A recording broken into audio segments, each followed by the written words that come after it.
Students हम बात करेंगे प्रॉब्लम की जो कि है symmetric and skew symmetric matrices के ऊपर। मतलब कि आप ये बात जानते हैं कि सिमेट्रिक मैट्रिक्स एक ऐसा स्क्वायर मैट्रिक्स होता है जिसका ट्रांसपोज उसी के बराबर होता है। ठीक है, इसका ट्रांसपोज लिया जाए वापस वही मैट्रिक्स आ जाए, हम कहते हैं सिमेट्रिक है। जबकि अगर एक ट्रांसपोज लिया जाए एक स्क्वायर मैट्रिक्स का और उसका जवाब जो उसके नेगेटिव के इक्वल आ जाए, एडिटिव इनवर्स के इक्वल आ जाए, तो हम कहते हैं ये स्क्यू सिमेट्रिक है। मतलब ये जो मैट्रिक्स होगा वो स्क्यू सिमेट्रिक होगा।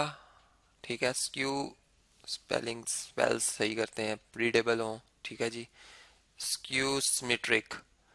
और जबकि ऊपर वाला जो मैंने अभी बताया आपको कि ट्रांसपोज जिसमें ए ही के इक्वल आ जाएगा, इसमें हम कहेंगे कि ये क्या है, सिमेट्रिक है, सिमेट्रिक है। ठीक है, अब देखें हम जब एक कोई क्वेश्चन, जैसे हमने क्वेश्चन कहा गया हमसे पूछा जा रहा है कि अगर फर्ज करें कि आपके पास जो है वो एक स्क्यू सिमेट्रिक या सिमेट्रिक मैट्रिक्स हो। ठीक है, सिमेट्रिक या स्क्यू सिमेट्रिक क्या हो जी, एक मैट्रिक्स हो, तो आपने ये बात शो करनी है कि इसका स्क्वायर भी सिमेट्रिक होगा, इसका स्क्वायर सिमेट्रिक ही होगा, लाजमी सिमेट्रिक होगा। ठीक है, अब ये बात हमने कंफर्म करनी है। तो चलें हम ऐसा करते हैं कि सबसे पहले इस बात को क्लियर करने के लिए, ठीक है, हम यूं कहते हैं कि अगर हम यूं स्टार्ट करते हैं कि इफ ए इज सिमेट्रिक, हम सिमेट्रिक ले लेते हैं इसे। ठीक है, तो जाहिर बात है कि सिमेट्रिक मैट्रिक्स जो होगा उसका ट्रांसपोज उसी के इक्वल होगा। ठीक है, इस मैट्रिक्स का ट्रांसपोज जो है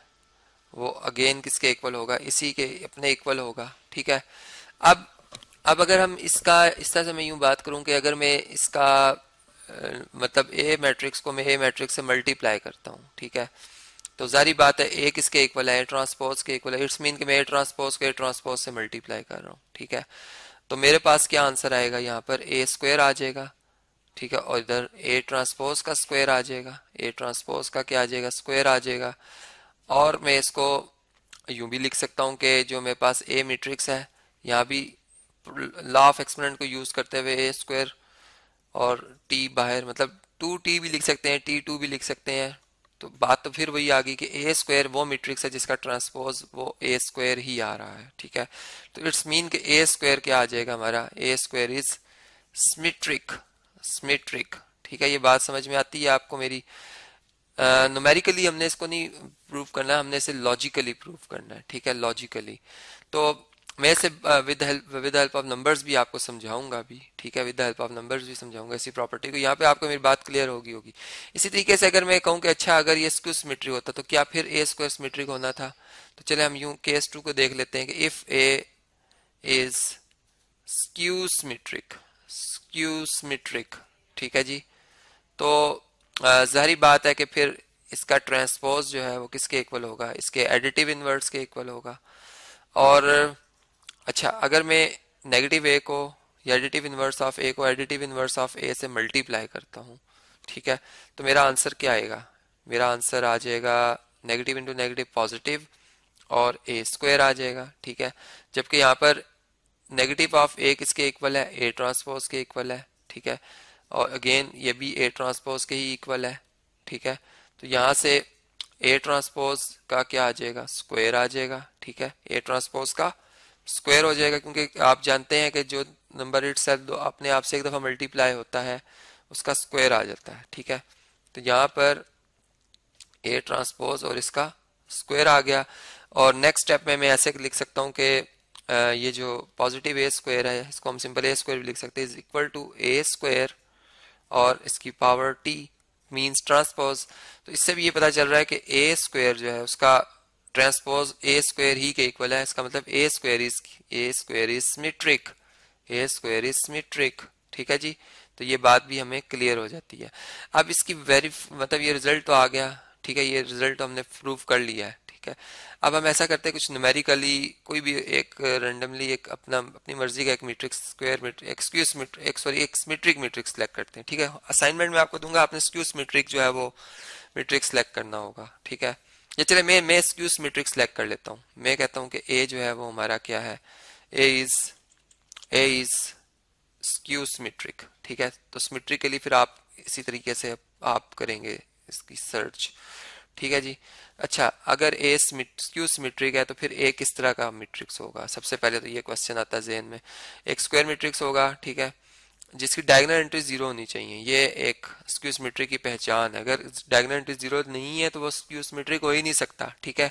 अच्छा, अब यहाँ पर अगर 4 लिखा होगा ना तो इसके अपोजिट यहाँ पर जो नंबर लिखा होगा वो उसका -4 लिखा होगा, ठीक है। अच्छा, यहाँ पर अगर फर्ज करें 6 लिखा हुआ है तो यहाँ पर उसका एडिटिव इनवर्स -6 लिखा होगा। यहाँ पे अगर -7 है तो इसके इधर क्रॉस में यहाँ पर 7 लिखा होगा, ठीक है। बल्कि जीरो को मैं रेस करके इधर लिखता हूँ, थोड़ा तरतीब में आ जाए नंबर्स, कॉलम और रोज सही तरह नजर नहीं आ रहे थे हमें, ठीक है। ये देखें, तो अब ये हमारा जो मैट्रिक्स है ये स्क्यू सिमेट्रिक है। अगर आपको चेक करना है तो आप इसे चेक भी कर लें। आप इसका एडिटिव इनवर्स लेंगे। इसका एडिटिव इनवर्स क्या बनेगा? जीरो का एडिटिव इनवर्स जीरो ही होता है। -4 का +4, -6 का +6, फिर -4 0, -7 -6 7 0, ठीक है, ये आ जाएगा। जबकि अगर मैं ए ट्रांसपोज लेता हूं तो मेरे पास जो रोज है वो कॉलम में तब्दील हो जाएंगी, मतलब 0 -4 -6 आ जाएगा, ठीक है। इसी तरह 4 0 7 आ जाएगा और 6 -7 और 0 आ जाएगा। देखें आप, वही मैट्रिक्स बना है, वही मैट्रिक्स बना है जो कि एडिटिव इनवर्स ऑफ ए है। तो इसका मतलब कि जो मैं बात आपसे भी कर रहा था शेयर सिमेट्रिक मैट्रिक्स के वाले से, वो वाकई ऑलरेडी यहाँ पर हमने जो देखी वो होल्ड कर रही है, ठीक है। अच्छा जी, अब बात ये थी कि अगर आप ये मैट्रिक्स लेंगे ना तो जाहिर बात है कि इसका आपको स्क्वायर लेना है, ठीक है। इसका आपको स्क्वायर करना है तो स्क्वायर के लिए आप क्या करेंगे? ए मैट्रिक्स को ए मैट्रिक्स से मल्टीप्लाई करेंगे, ठीक है। तो और फिर जो भी इसका आंसर आएगा, इसका जो भी आंसर आएगा उसको आपने क्या कर देना है, उसको आपने मतलब उसका फिर आप ट्रांसपोज लेंगे। जब ए स्क्वायर आएगा इसका आप ट्रांसपोज लेंगे, ठीक है।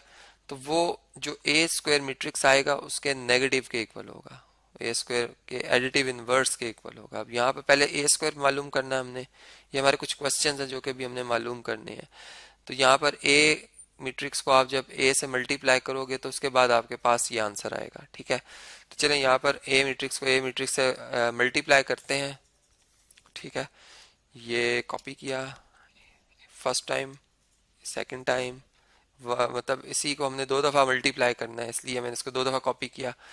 और चलें जी, यहाँ पर अब अगर मल्टीप्लाई करें इन्हें तो फर्स्ट रो को फर्स्ट कॉलम से, ठीक है। मतलब इनमें रोज की पहले जो मैट्रिक्स है उसमें कॉलम की तादाद दूसरी में रोज की तादाद बराबर होनी चाहिए, जो कि मल्टीप्लिकेशन का रूल है।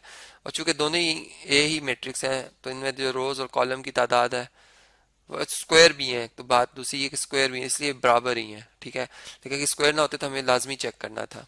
अब 0 multiply by 0 0, 4 multiply by -4 is 16, -16 आ जाएगा और -6 मल्टीप्लाई बाय +6 इज -36। तो ये आपका आंसर बनता है -52, -52, ठीक है, -52।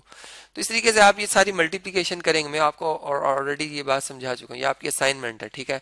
आपने ये रिजल्ट लेके आना है और ये वाकई हमने लॉजिकली ये बात समझ ली है, इसमें काफ़ी हमारा टाइम जो है वो सर्व होगा। तो मैं इस तरफ नहीं जा रहा, ठीक है, कि हमारा टाइम इस तरफ को ज़्यादा इस पर सर्व हो। हमने मेन कॉन्सेप्ट समझ लिया है कि वाकई ये बात दुरुस्त है कि आप जब भी कोई भी सिमेट्रिक या स्क्यू सिमेट्रिक मैट्रिक्स लेते हैं तो उसका जो स्क्वायर होगा ए मैट्रिक्स का वो लाजमी सिमेट्रिक होगा, मतलब स्क्यू सिमेट्रिक नहीं होगा बल्कि क्या होगा? सिमेट्रिक होगा, जो कि हमने यहाँ पर लॉजिकली ये बात समझ ली है।